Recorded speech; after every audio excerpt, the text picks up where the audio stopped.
iTunes, it's completely revolutionized the way we listen to music. It's on our iPods, it's on our computers, even on our phones. It's everywhere. But music wasn't always this easy to obtain. We spoke to some of the folks at New England Institute of Technology to share their experiences before iTunes existed, as if it has changed for the better. Well, I teach the audio courses here, of which there was one when I arrived, and there was no audio prior to that. I remember the first 45 I ever had, but it was given to me by my brother, and it was A Bit of Soul by the Sound Explosion. I played that 45 till it wouldn't play anymore.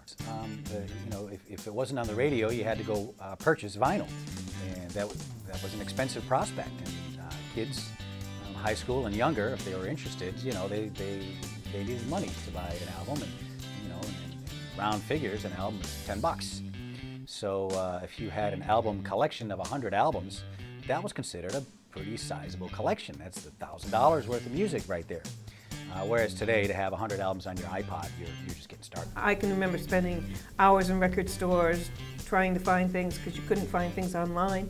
You had to actually go to a physical place and look up the music, and then if they didn't have it, they'd have to order it for you. And it's much more convenient now that if somebody brings up a piece of music either in class or somewhere else, I can just order it from iTunes and have it instantaneously.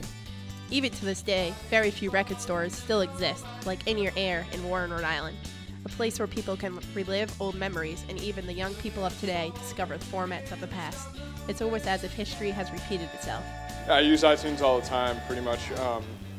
For a long time, I refused to buy music from iTunes. You're always going to save money downloading individual songs versus buying an entire album, but I don't know, you're trading that for other aspects, Sales for iTunes have increased drastically in the last 10 years after its release in January 2001, and will continue to skyrocket in the coming years. I feel very strongly that we need to spend the money because it's the artist's property, so therefore we should spend the money to buy it or to buy the CDs. And I find it very useful to be able to move my music around from place to place. What does the future hold for iTunes? What does the future hold for music itself?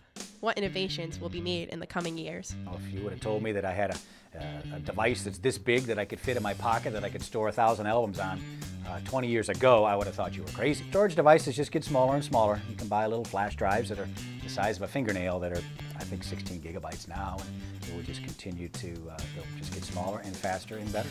Today, like in the music industry, the easiest way for outputting is in like an MP3 form or in some sort of digital media that is just, with distribution now, people no longer have to rely on major labels. They can go through things like the internet, they can go through things like iTunes, they can go through all these different mediums that they just have access to all the time.